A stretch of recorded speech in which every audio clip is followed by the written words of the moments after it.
You see the flowers in there, you see the lighting. I've seen there's better lighting, you see better flowers on freaking Fortnite. You do. And if you go and compare the two, you'll be like, oh crap, really? Okay, so for PlayStation to be known for these, single player cinematic experiences, and for them to come out here, this is embarrassing. I told you guys that Hellblade 2 was such an impactful game, and it would kind of like live on as the moment when Xbox came out here and said, we can do what PlayStation does and do it better and still be able to do what we are known for, right? They came out here to go and rule everything. That was a big deal. For PlayStation to still try to figure out how to make a gas game and drop the ball on what they are known for, they are done. They are cooked. Come on, man. You should not be delivering a game that looks like you just switched up the protagonist and you handed off more of the same. And don't even get me started on that patronizing lo-fi freaking situation that they have going on with this game, because that is flat out ridiculous. We did not get there yet. Crazy. Dude, we didn't get there. Oh my God. Yo.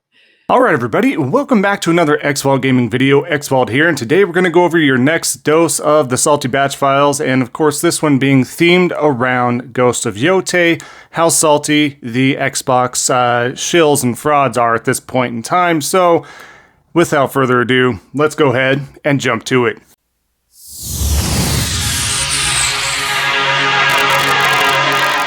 Alright, so like I was saying, what we're going to do is go over to the theme of things here, Ghost of Yotei Salt, basically, because folks are trying to make every excuse in the book on why PlayStation gamers should not be excited for this game for some reason, and just like the opener there, I feel like a lot of this stuff is being forced. They know better.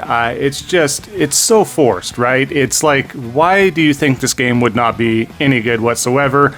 The looks on their faces, the way they're trying to find some sort of hole there in order to kind of keep poking at, I don't know. It's extreme salt to the finest degree. But let's get to our first example here.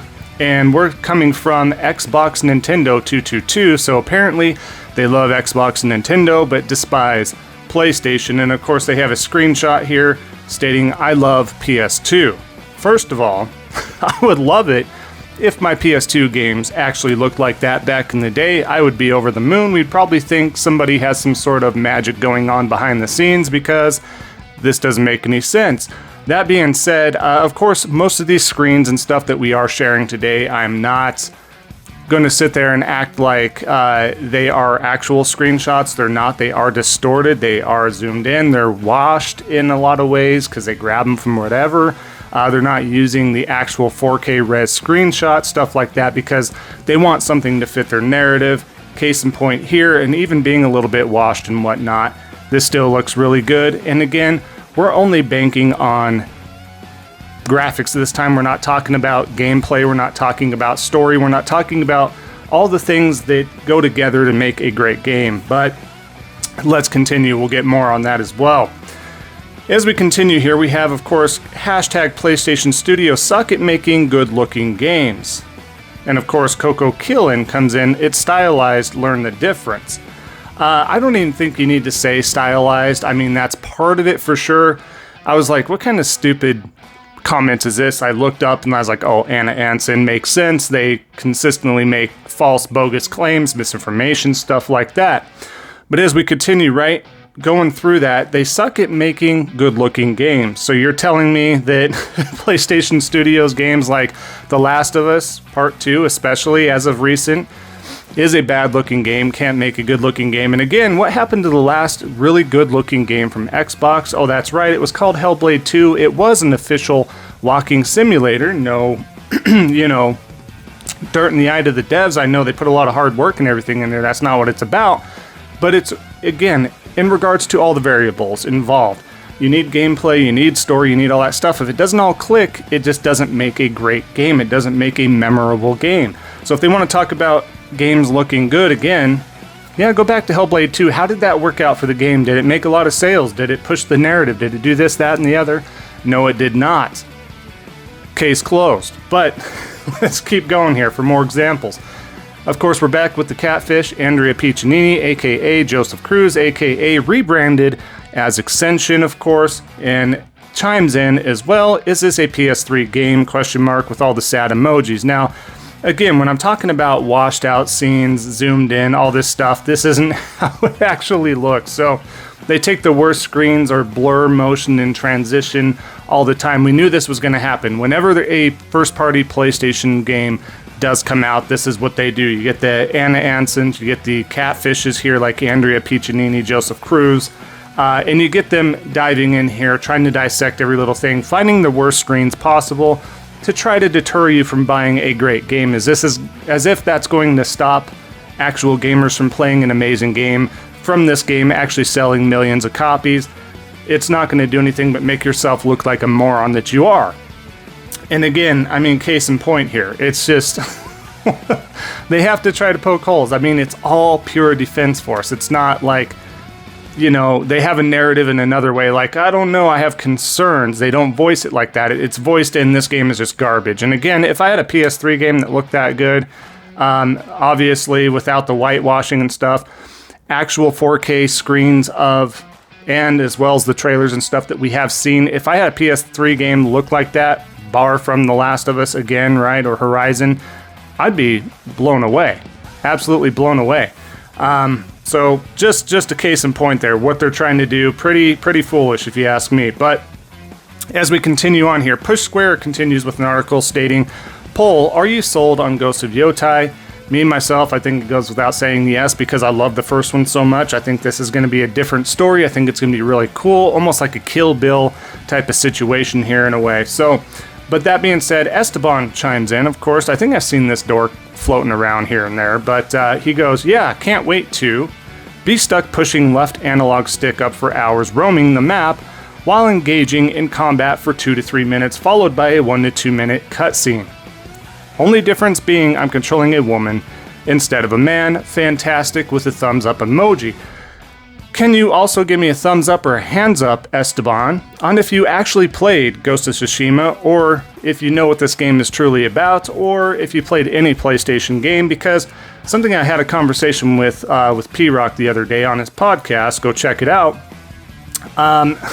is that a lot of these folks haven't even played these games. They run with the narrative and act like every game plays the same. Like God of War plays the same as Horizon, or The Last of Us plays the same as Horizon Zero Dawn, or whatever the case is. It's not how that works. Again, pot, meat, kettle. We're going to bring up Hellblade 2 again. You want to talk about pushing the analog stick up and having... that's what they're pulling that formula from. That's why I thought it was so great when they're hyping up a game like Hellblade 2, something they constantly trash, the third-person, over-the-shoulder, narrative-driven game where you barely have any gameplay, which I'm still waiting to see what PlayStation game, first-party game is actually like that. Everything that they wanted and manifested is what Hellblade 2 became. That's the cherry on the cake right there, right? So karma, right? Karma right there. But yeah, I mean, pushing... that's the last thing that you do. Everything that Estabbon's stating here is the last thing that you do in a Ghost of Tsushima game. They know that, everybody else knows that, or maybe they don't know it because they actually don't play games. They just make themselves look like an idiot once more by stating something so ridiculous, right? It's an open world game that's more akin to Assassin's Creed, which again, you do not push up on the analog stick and just have a combat section here and there. That's not how that works. There's a lot more to it, but again, defense mode for these Xbox fanboys, am I right? Let's continue over here to TMarsh here. We have an idiot encapsulating him next to that. But here we have, don't be nice to the ponies. That crap looks ugly. So, not sure where that's coming from altogether. But again, why does it look ugly? It doesn't look ugly. It doesn't look bad. Again, pure defense force. That's what they're here to do. And of course, game's trailer chimes in. Assassin's Creed Shadows want his game back. I don't know why they have such broken English. This is just a normal American dude, to my knowledge, that should know how to speak English, right? But that being said, he's constantly fuddling his words because he's just typing so fast in defense and trying to poke fun. That's what he does. He's exactly that encapsulation right there. So I think he's meaning to say Assassin's Creed Shadows want their game back, or whatever the case. I don't know why it's a his, why he's giving it a gender. I think Games Trailers has a lot of issues as is, but again, why are we comparing it just to Assassin's Creed Shadows? They both deserve the right to be great games in their own right. They may have similarities. There's a lot of similarities with any FPS game as well. There's a lot of similarities to every genre that are the same type of genres as well. Again, Defense Force, and they want to quell the emotion and the hype that PlayStation gamers have towards this game that is coming out. But let's keep continuing on here, shall we? Because we got more examples. As we continue back on, we have Anson back, unfortunately. But here they have, lo and behold, hashtag Hellblade 2 on Xbox Series S versus Ghost of Yotei on PlayStation 5 Pro.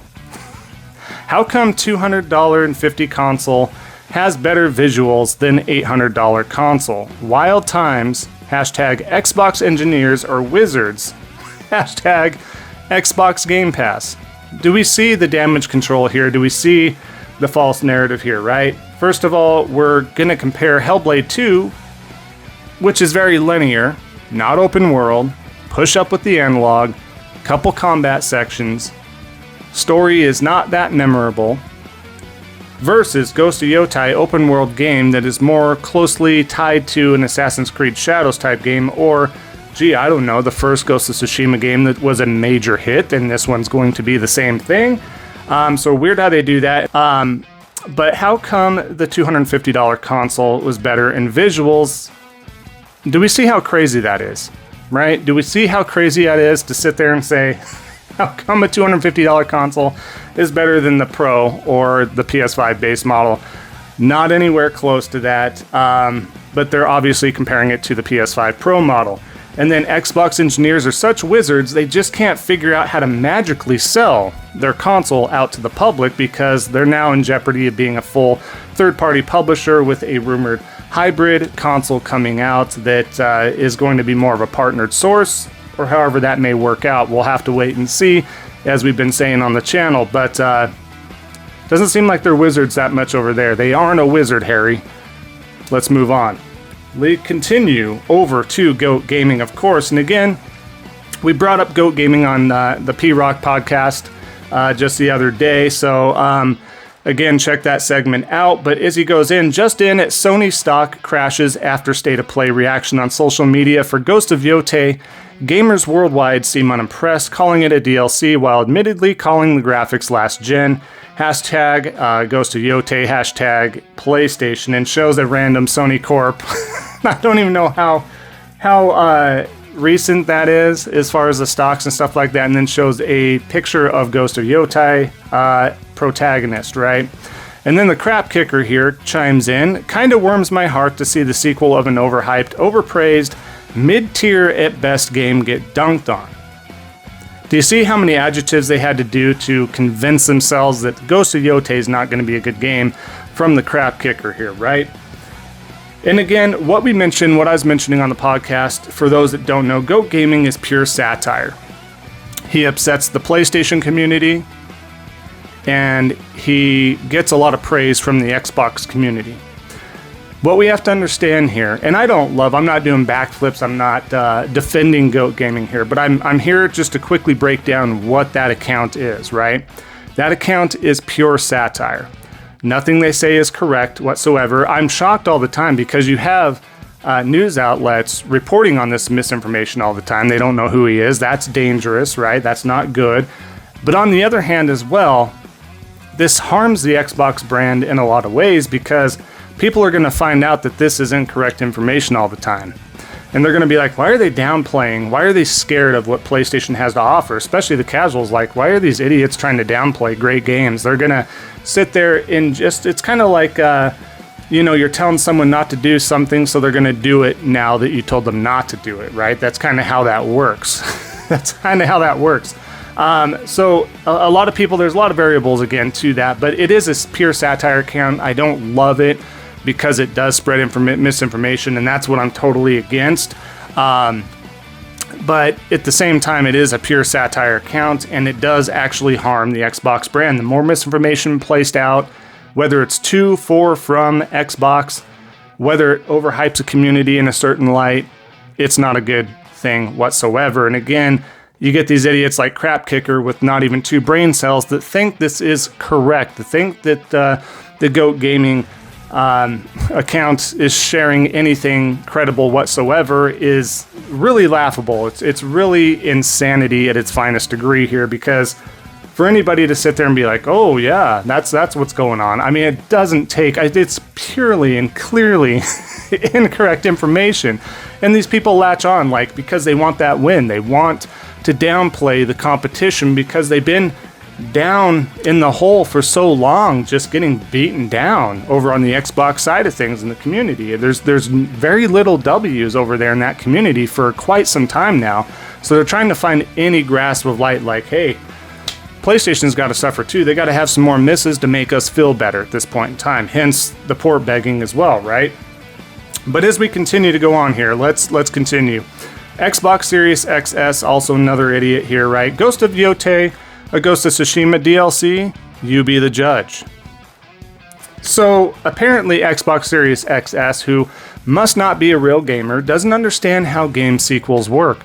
How do game sequels work? Well, they take a game that has a base foundation and they take another chapter of that, improve it in certain ways, and release that out to the public. They're not releasing something that is a brand new IP, a brand new entry altogether as far as it's its own thing. This is a sequel. This is what sequels do. They expand upon the first one. They change things. They make things a little better. The combat system, whatever. Of course, they will tweak the visuals a little bit, make them a little better. But there's more aspects to it. Look at Uncharted 1 to Uncharted 2 to Uncharted 3. Was Uncharted 3 DLC to Uncharted 2? No. It's a sequel. That's what they do. They continue to do that. Unless you have a generation-to-generation difference, majorly, right? We're not going to see those major gaps nowadays. We've been over this before. We're not going to see the major gaps from a PS1 game to a PS2 game or a PS1 game to a PS3 game. You can have a game that came out on the PS3, yes, and again, The Last of Us Part 1. And you can have that hold up to a lot of PS4 games and even some PS5 games. That's how we're getting those diminishing returns. That's just we're hitting a peak, so we're having to find different innovative ways to make these look better, to perform better, to give you unique options for the game in general and have that stand out. As time goes on, you're going to see smaller and smaller differences, right? It's very few and far between you're going to see, wow. And I'll give you one example recently. Death Stranding 1 versus Death Stranding 2.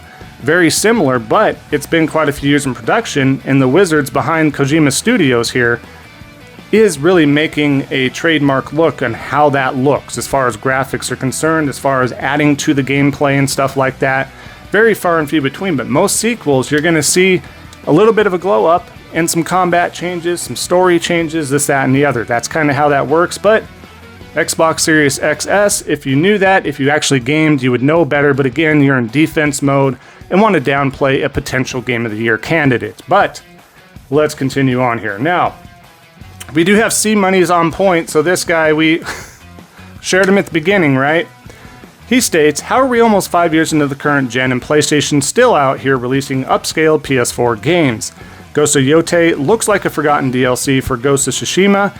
Jin would be embarrassed, shake my head. Again, we're talking about DLC. This is how you can tell they don't typically game that much.